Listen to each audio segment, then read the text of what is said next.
चौधरी साहब, बुशरा बीबी की जमानत होगी, रिहाई नहीं हुई है, तो क्या कोई इम्कानात हैं कि रिहाई के बाद, जैसे अगर हम हिस्ट्री को याद करें तो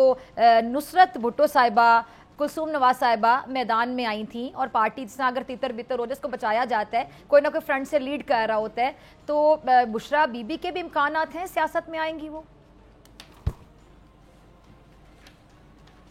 देखिए, बुशरा बीबी जो है वो तो गैर सियासी खातून है, और उनके ऊपर जो बनने वाले मुकदमात हैं वो भी सारे जो है वो लघु हैं, बेबुनियाद हैं, और उनको तो टारगेट किया जा रहा है सिर्फ इमरान खान की ज़ौजियत की वजह से,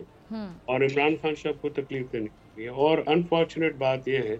कि आप देखिए कि आज जो उनकी बेल हुई एक और झूठे केस में,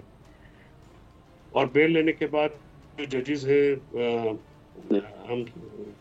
क्या कहें उनको कि FIA में सारे जजेस गायब हो गए। कभी ये भी होता है कि एक अदालत जो है उसमें 3 जज हों, और 3 जज जो हैं वो सिर्फ इस वजह से वो आए ना कि जी उन्होंने कोई कार जो एक हमारा टेक्निकल चीज होती है उसको साइन करना, दैट इज अनफॉर्चुनेट। अब इसमें जो है मजम्मत भी कर करके थक गए हैं कि एक खातून खाना से जो है इस लड़ते हैं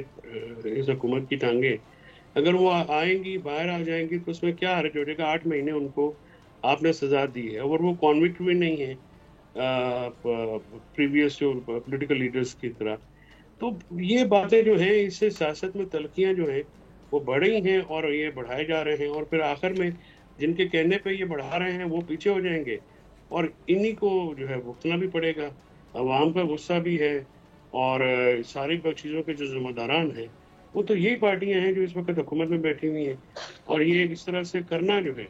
ये एक तो बिल्कुल ज्यादती की बात है। हुकूमत तो इतनी इस पोजीशन में होती है कि हुकूमत को तो किसी के कहने में आने की जरूरत नहीं होती, हुकूमत तो खुद बड़ी स्ट्रांग होती है, नहीं फैसल साहब? जी हाँ, अगर वो स्ट्रांग होती है जिसको पॉलिटिकल मोरालिटी का एज होता है, जिसके ऊपर पॉलिटिकल लेजिटिमेसी क्राइसिस नहीं होते। सब्सक्राइब करें और बेल दबाएं ताकि कोई खबर रह न जाए।